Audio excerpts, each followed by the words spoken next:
સમાચાર ગુજરાતમાં મતદાનને હવે 1 કલાક જ બાકી છે। લોકશાહીનું આ પર્વ છે અને આ અવસર છે એટલે 1 જ કલાક બાકી છે મતદાન કરવા માટે અપીલ, જેમાં પણ બનાસકાંઠામાં સૌથી વધુ મતદાન અત્યાર સુધી થયું છે અને સૌથી ઓછું મતદાન અમરેલી અને પોરબંદરમાં થયું છે।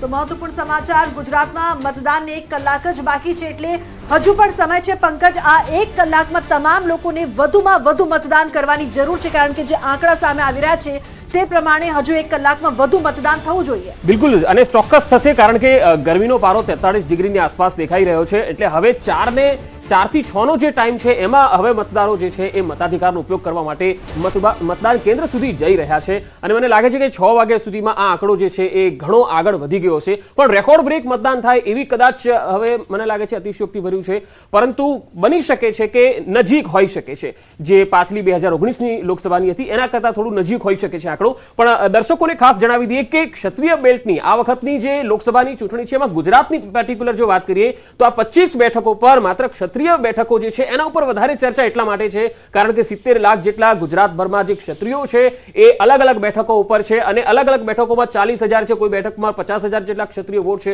તો એ ક્યાંક ને ક્યાંક જો ઓછું મતદાન થાય તો એ બંનેમાંથી કોઈ એક ઉમેદવારને યા તો નફો અથવા તો નુકસાન થઈ શકે છે, ક્યાંક બેઠક ગુમાવવાનો પણ વારો આવી શકે છે। જે રીતે લુગના જે ગેસ્ટ આપણી સાથે જ્યારે જોડાયા હતા ત્યારે કોંગ્રેસના ગેસ્ટ પણ એ જ કહેતા હતા, અમિતભાઈ નાયક, કે આણંદ જે છે એક બેઠક અને બનાસકાંઠાની બેઠક છે એમાં તેઓ સૌથી વધારે આશાવાદી છે। બિલકુલ, પરંતુ પંકજ, જે પ્રકારથી 3 વાગ્યા સુધીના જે આંકડા આપણે એ સમયે જોયા હતા અને તે સમયે જે ક્ષત્રિય મતદાર પ્રભાવિત બેઠકો છે ત્યાં ઓછું મતદાન જોવા મળ્યું। હવે જે બ્રેકિંગ આવી રહ્યા છે, થરાદમાં 61% મતદાન નોંધાયું છે। બનાસકાંઠા આમ તો સૌથી વધારે લોકસભા બેઠક બનાસકાંઠાની એક એવી છે કે જ્યાં સૌથી વધારે થયું છે, પરંતુ એમાં પણ વધારે મતદાન જે છે થરાદમાં થયું છે। ઝઘડિયામાં 60% મતદાન નોંધાયું છે। તો ગુજરાતમાં સૌથી વધુ બનાસકાંઠામાં 55.74% મતદાન નોંધાયું છે। બારડોલીના નિઝરમાં 66.54% મતદાન થયું છે। લોકશાહીનું મહાપર્વ છે ત્યારે થરાદમાં અત્યાર સુધીમાં સૌથી વધારે 61% મતદાન નોંધાયું છે। ડેડિયાપાડામાં 68% મતદાન નોંધાયું છે અને હવે 1 કલાકનો સમય જ બાકી છે। બિલકુલ, તો ઝઘડિયામાં 60% મતદાન નોંધાયું છે। બનાસકાંઠામાં સૌથી વધુ મતદાન નોંધાયું હતું। ગુજરાતમાં પંકજ બનાસકાંઠામાં સૌથી વધુ 55.74% મતદાન નોંધાયું છે।